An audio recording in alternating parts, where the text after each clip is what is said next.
ఈ దినాన prophetic voice of Zion నుంచి దేవుడు మీతో ఈ విధంగా మాట్లాడుతున్నారు.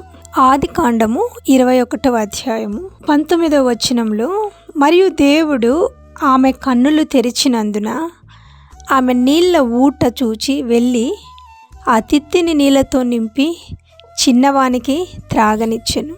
దేవుడి దినాన ఎవరైతే వాళ్ళ యొక్క ఆపర్చునిటీస్ చూడటం లేదో, వాళ్ళ యొక్క జీవితంలో దేవుడు అనుగ్రహించిన కృపను లేదా దేవుడు తెరిచిన ద్వారాలని, దేవుడు తెరిచిన మార్గాలని చూడడం లేదు, చూచినట్లుగా దేవుడు వారి కన్నులు తెరవాలని నేను ప్రార్థిస్తున్నాను. ఎప్పుడైతే హాగరు నాకెవ్వరు లేరు, ఈ చిన్నవాడు చనిపోతున్నాడు, ఈ చిన్నవాని చావు నేను చూడలేను, నాకు వచ్చే బాధలు నేను చూడలేను అని ఆమె ఎప్పుడైతే ఏడ్చి మొరపెట్టిందో దేవుడు ఆమె కన్నులు తెరిచాడు. ఇది నాన్న ఎవరైతే మరి ఈ భవిష్యత్తు నాదేంటి, నాకు మ్యారేజ్ అవుతుందా లేదా, నాకు పిల్లలు పుడతారా లేదా, నా భర్త నాతో సంతోషంగా ఉంటాడా లేదా, నా జీవితం తిరిగి కట్టబడుతుందా లేదా, ఈ ఎగ్జామ్ నేను పాస్ అవుతానా లేదా, నేను నా జీవితాన్ని సెటిల్ చేసుకుంటానా లేదా, నేను ఈ పాపంలో నుంచి బయటికి రాగలుగుతానా లేదా, నేను ఎలాగా బ్రతుకుతాను అని అనుకునే వాళ్ళందరూ, నేను చూడలేను,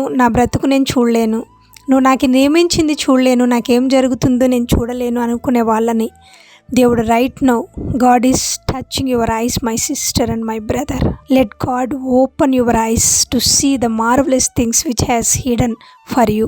నీ కొరకు ఆయన దాచి ఉంచిన మేలును, నీ కొరకు ఆయన దాచి ఉంచిన గొప్ప కృపని చూచినట్లుగా దేవుడి దినాన ఇప్పుడే మీ కన్నులు తెరుచునుగాక.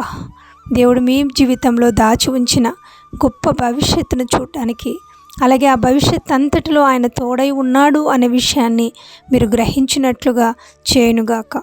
దేవుని నామానికి మహిమ కలుగునుగాక. ఆమెన్.